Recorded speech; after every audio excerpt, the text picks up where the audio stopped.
Dear viewers, Pope Francis has died at 88, coincidentally on the Easter Monday, 21st April 2025. The Vatican News, a major news media of the Vatican City, captures the happenings as follows.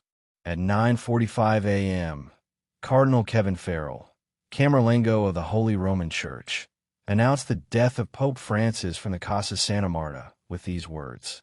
Dearest brothers and sisters, with deep sorrow, I must announce the death of our Holy Father Francis.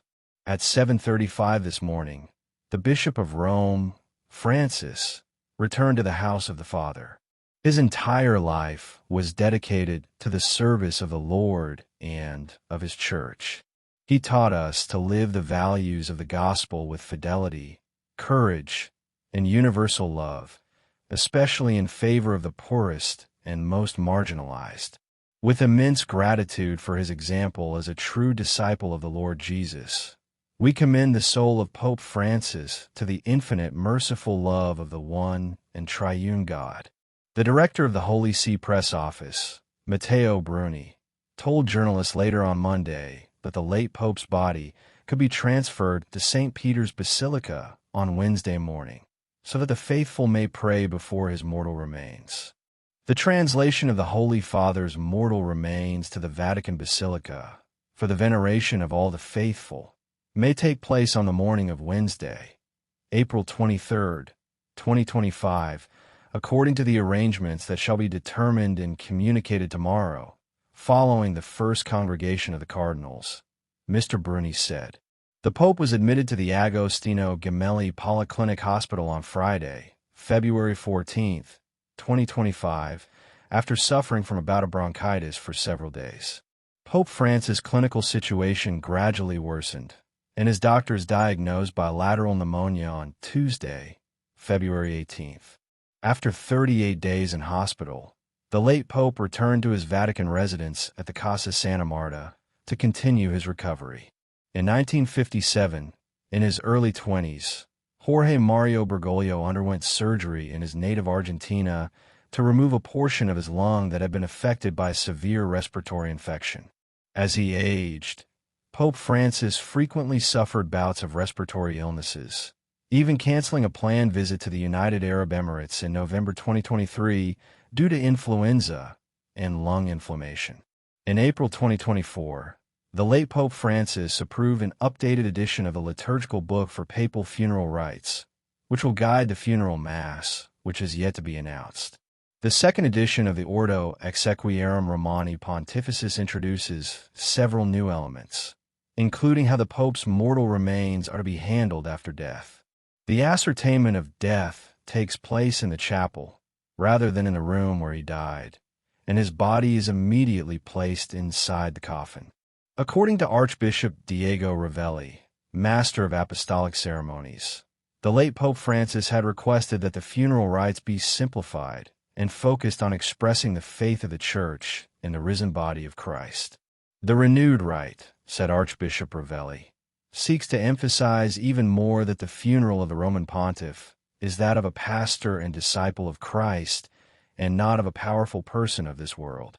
According to AP News, another international news media outlet, the Pope just had a visit of J.D. Vance, the Vice President of the United States.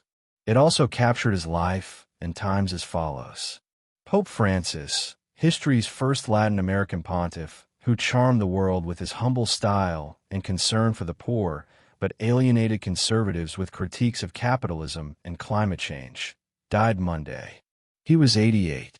Bells tolled in churches from his native Argentina to the Philippines and across Rome as news spread around the world.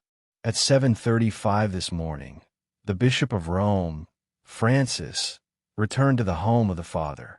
His entire life was dedicated to the service of the Lord and of His Church, Cardinal Kevin Farrell said from the chapel of the Dome of Santa Marta, where Francis lived. Francis, who suffered from chronic lung disease and had part of one lung removed as a young man, was admitted to Gemelli Hospital on February 14, 2025, for a respiratory crisis that developed into double pneumonia. He spent 38 days there, the longest hospitalization of his 12-year papacy. He made his last public appearance on Easter Sunday, a day before his death, to bless thousands of people in St. Peter's Square, drawing wild cheers and applause. Beforehand, he met U.S. Vice President J.D. Vance. Francis performed the blessing from the same loggia where he was introduced on March 13, 2013, as the 266th Pope. From his first greeting that night, a remarkably normal buonasera, good evening, to his embrace of refugees and the downtrodden, Francis signaled a very different tone for the papacy, stressing humility over hubris for a Catholic Church beset by scandal and accusations of indifference. The Argentine-born Jorge Mario Bergoglio brought a breath of fresh air into a 2,000-year-old institution that had seen its influence wane during the troubled tenure of Pope Benedict XVI, whose surprise resignation led to Francis' election. But Francis soon invited troubles of his own, and conservatives grew increasingly upset with his progressive bent, outreach to LGBTQ+ Catholics, and crackdown on traditionalists. His greatest test came in 2018 when he botched a notorious case of clergy sexual abuse in Chile, and the scandal that festered under his predecessors erupted anew. And then Francis, the crowd-loving, globe-trotting Pope of the peripheries, navigated the unprecedented reality of leading a universal religion through the coronavirus pandemic from a locked-down Vatican City.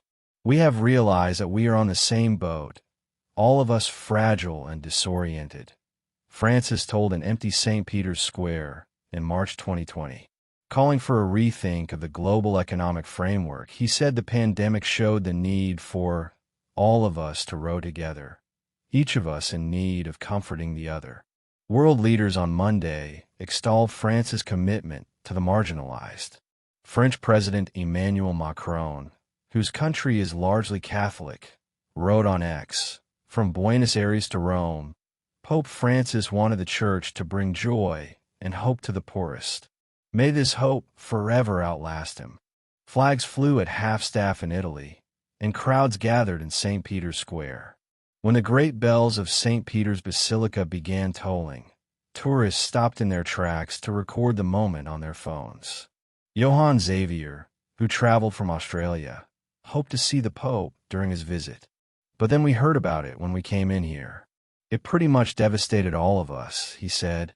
Francis' death sets off a weeks-long process of allowing the faithful to pay their final respects, first for Vatican officials in the Santa Marta Chapel, and then in St. Peter's for the general public, followed by a funeral and a conclave to elect a new pope. Reforming the Vatican. Francis was elected on a mandate to reform the Vatican bureaucracy and finances, but went further in shaking up the Church without changing its core doctrine. "Who am I to judge?"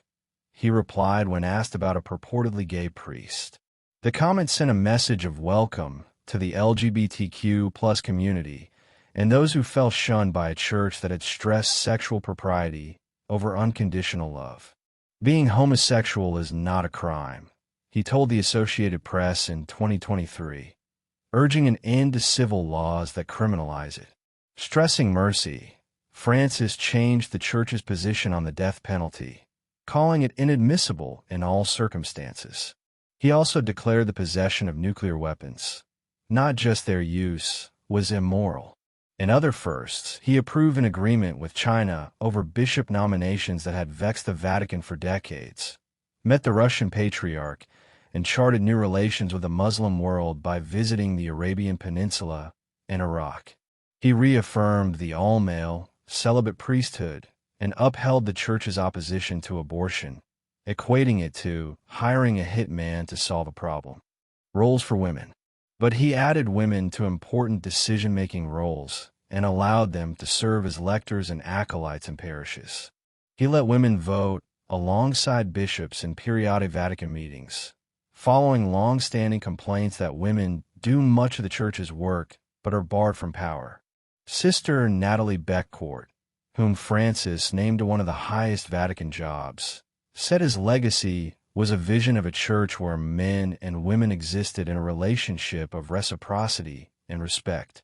It was about shifting a pattern of domination, from human being to the creation, from men to women, to a pattern of cooperation, said Beckward, the first woman to hold a voting position in a Vatican Synod. Still, a note of criticism came Monday from the Women's Ordination Conference, which had been frustrated by Francis' unwillingness to push for the ordination of women.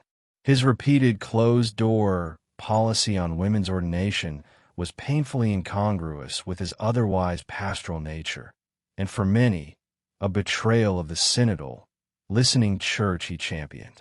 This made him a complicated, frustrating, and sometimes heartbreaking figure for many women, the statement said. The Church's refuge. While Francis did not allow women to be ordained, the voting reform was part of a revolutionary change in emphasizing what the Church should be: a refuge for everyone. Migrants, the poor, prisoners, and outcasts were invited to his table far more than presidents or powerful CEOs. For Pope Francis, the goal was always to extend the arms of the Church to embrace all people, not to exclude anyone, said Farrell, the Vatican Camerlengo, who takes charge after a pontiff's death. Francis demanded his bishops apply mercy and charity to their flocks, press the world to protect God's creation from climate disaster, and challenge countries to welcome those fleeing war, poverty, and oppression. After visiting Mexico in 2016, Francis said of then U.S. presidential candidate Donald Trump that anyone building a wall to keep migrants out is not Christian. While progressives were thrilled with Francis' radical focus on Jesus' message of mercy and inclusion, it troubled conservatives who feared he watered down Catholic teaching and threatened the very Christian identity of the West. Some even called him a heretic. A few cardinals openly challenged him. Francis usually responded with his typical answer to conflict: silence. He made it easier for married Catholics to get an annulment, allowed priests to absolve women who had had abortions, and decreed that priests could bless same-sex couples.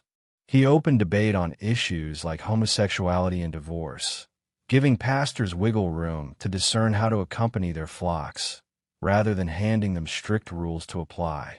St. Francis of Assisi as a model. Francis lived in the Vatican Hotel instead of the Apostolic Palace, wore his old orthotic shoes and not the red loafers of the papacy, and rode in compact cars. It wasn't a gimmick. I see clearly that the thing the Church needs most today is the ability to heal wounds and to warm the hearts of the faithful, he told a Jesuit journal in 2013. I see the Church as a field hospital after battle. If becoming the first Latin American and first Jesuit pope wasn't enough, Francis was also the first to name himself after St. Francis of Assisi, the 13th century friar known for personal simplicity and care for society's outcasts. Francis formally apologized to indigenous peoples for the crimes of the Church from colonial times onward, and he went to society's fringes to minister with mercy, caressing the deformed head of a man in St. Peter's Square, kissing the tattoo of a Holocaust survivor, or inviting Argentina's garbage scavengers to join him on stage in Rio de Janeiro. We have always been marginalized, but Pope Francis always helped us, said Coqui Vargas, a transgender woman whose Roman community forged a unique relationship with Francis. His first trip as Pope was to the Italian island of Lampedusa, then the epicenter of Europe's migration crisis. He consistently chose to visit poor countries where Christians were often persecuted minorities, rather than the centers of global Catholicism. Friend and fellow Argentine, Bishop Marcelo Sanchez Sorondo, said his concern was based on the Beatitudes, the 8 blessings Jesus delivered in the Sermon on the Mount for the meek, the merciful, the poor in spirit, and others. Why are the Beatitudes the program of this pontificate? Because they were the basis of Jesus Christ's own program, Sanchez said. Missteps on sexual abuse scandal. But more than a year passed before Francis met with survivors of priestly sexual abuse, and victims' groups initially questioned whether he really understood the scope of the problem. Francis did create a sex abuse commission to advise the Church on best practices, but it lost influence after a few years and its recommendation of a tribunal to judge bishops who covered up for predator priests went nowhere. And then came the greatest crisis of his papacy, when he discredited Chilean abuse victims in 2018 and stood by a controversial bishop linked to their abuser. Realizing his error, Francis invited the victims to the Vatican for a personal mea culpa and summoned the leadership of the Chilean church to resign en masse. As that crisis concluded, a new one erupted over ex-Cardinal Theodore McCarrick, the retired Archbishop of Washington and a counselor to 3 popes. Francis had actually moved swiftly to sideline McCarrick amid an accusation he had molested a teenage altar boy in the 1970s. But Francis nevertheless was accused by the Vatican's one-time U.S. ambassador of having rehabilitated McCarrick early in his papacy. Francis eventually defrocked McCarrick after a Vatican investigation determined he sexually abused adults as well as minors. He changed church law to remove the pontifical secret surrounding abuse cases and enacted procedures to investigate bishops who abused or covered for their pedophile priests, seeking to end impunity for the hierarchy. He sincerely wanted to do something, and he transmitted that, said Juan Carlos Cruz, a Chilean abuse survivor Francis discredited who later developed a close friendship with the pontiff. But groups that advocated for more action on sexual abuse expressed disappointment in Francis' legacy. Pope Francis was a beacon of hope to many of the world's most desperate and marginalized people. But what we most needed from this pope was justice for the Church's own wounded, the children and adults sexually abused by Catholic clergy. In this realm, where Francis had supreme power, he refused to make the necessary changes, said Barrett Doyle, co-director of the U.S.-based group Bishop Accountability. A change from Benedict. The road to Francis' 2013 election was paved by Pope Benedict XVI's decision to resign and retire, the first in 600 years. Francis didn't shy from Benedict's potentially uncomfortable shadow. Francis embraced him as an elder statesman and advisor, coaxing him out of his cloistered retirement to participate in the public life of the Church until Benedict's death in 2022. It's like having your grandfather in the house. A wise grandfather, Francis said. Francis' looser liturgical style and pastoral priorities made clear he and the German-born theologian came from very different religious traditions, and Francis directly overturned several decisions of his predecessor. He made sure Salvadoran Archbishop Oscar Romero, a hero to the liberation theology movement in Latin America, was canonized after his case languished under Benedict over concerns about the Credo's Marxist bent. Francis reimposed restrictions on celebrating the Old Latin Mass that Benedict had relaxed, arguing it was divisive. The move riled Francis' traditionalist critics and opened sustained conflict with right-wing Catholics, particularly in the U.S. Conservatives opposed Francis. By then, conservatives had already turned away from Francis, betrayed after he opened debate on allowing remarried Catholics to receive the sacraments if they didn't get an annulment, a church ruling that their first marriage was invalid. "We don't like this pope," headlined Italy's conservative daily Il Foglio a few months into the papacy, reflecting the unease of the small but vocal traditionalist Catholic movement. Those same critics amplified their complaints after Francis approved church blessings for same-sex couples, and a controversial accord with China over nominating bishops. Its details were never released, but conservative critics bashed it as a sellout to communist China, while the Vatican defended it as the best deal it could get. U.S. Cardinal Raymond Burke, a figurehead in the anti-Francis opposition, said the Church had become like a ship without a rudder. Burke waged his opposition campaign for years, starting when Francis fired him as the Vatican's Supreme Court Justice and culminating with his vocal opposition to Francis' 2023 Synod on the Church's future. Francis eventually sanctioned Burke financially, accusing him of sowing disunity. Francis insisted his bishops and cardinals imbue themselves with the odor of their flock and minister to the faithful, voicing displeasure when they didn't. His 2014 Christmas address to the Vatican Curia was one of the greatest public papal reprimands ever.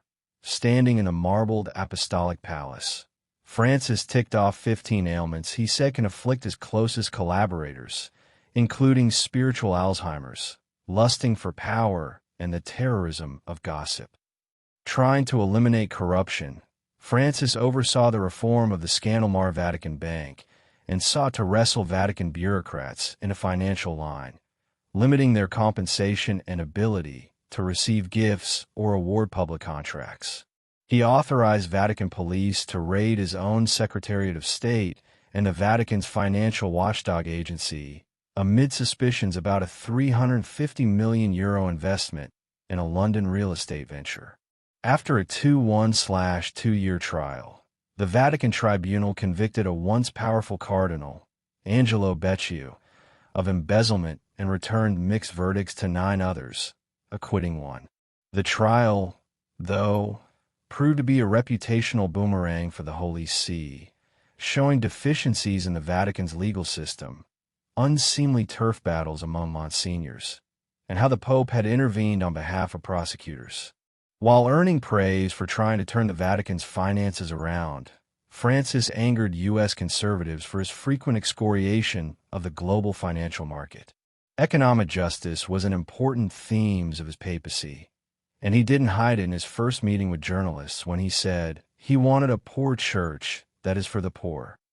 In his first major teaching document, The Joy of the Gospel, Francis denounced trickle-down economic theories as unproven and naive. Money must serve, not rule, he said in urging political reforms. Some U.S. conservatives branded Francis a Marxist. He jabbed back by saying he had many friends who were Marxists. Soccer, opera and prayer. Born December 17, 1936, in Buenos Aires, Jorge Mario Bergoglio was the eldest of 5 children of Italian immigrants. He credited his devout grandmother Rosa with teaching him how to pray. Weekends were spent listening to opera on the radio, going to Mass, and attending matches of the family's beloved San Lorenzo soccer club. As Pope, his love of soccer brought him a huge collection of jerseys for visitors. He said he received his religious calling at 17 while going to confession, recounting in a 2010 biography that, "I don't know what it was, but it changed my life. I realized that they were waiting for me." He entered the diocesan seminary but switched to the Jesuit order in 1958, attracted to its missionary tradition and militancy. Around this time, he suffered from pneumonia, which led to the removal of part of his right lung. His frail health prevented him from becoming a missionary, and his less than robust lung capacity was perhaps responsible for his whisper of a voice and reluctance to sing at Mass. On December 13, 1969, he was ordained a priest and immediately began teaching. In 1973, he was named head of the Jesuits in Argentina, an appointment he later acknowledged was crazy, given he was only 36. "My authoritarian and quick manner of making decisions led me to have serious problems and to be accused of being ultra-conservative," he admitted in his Civiltà Cattolica interview. Life under Argentina's dictatorship. His 6-year tenure as the head of the order in Argentina coincided with the country's murderous 1976-83 dictatorship, when the military launched a campaign against left-wing guerrillas and other regime opponents. Bergoglio didn't publicly confront the junta and was accused of effectively allowing 2 slum priests to be kidnapped and tortured by not publicly endorsing their work. He refused for decades to counter that version of events. Only in a 2010 authorized biography did he finally recount the lengths he used to save them, persuading the family priest to fear dictator Jorge Videla to call in sick, so he could celebrate Mass instead. Once in the junta leader's home, Bergoglio privately appealed for mercy. Both priests were eventually released, among the few to have survived prison. As Pope, accounts began to emerge of the many people, priests, seminarians, and political dissidents, whom Bergoglio actually saved during the Dirty War, letting them stay incognito at the seminary or helping them escape the country. Bergoglio went to Germany in 1986 to research a never-finished thesis. Returning to Argentina, he was stationed in Córdoba during a period he described as a time of great interior crisis. Out of favor with more progressive Jesuit leaders, he was eventually rescued from obscurity in 1992 by Saint John Paul II, who named him an auxiliary bishop of Buenos Aires. He became archbishop 6 years later and was made a cardinal in 2001. He came close to becoming pope in 2005 when Benedict was elected, gaining the second most votes in several rounds before bowing out. Dear viewers out there, this was a summary of the live times of Pope Francis, the first Latin American pontiff in the history of the Catholic Church. Please consider subscribing to the channel. Also like the video and share it to your family and friends. Bye for now.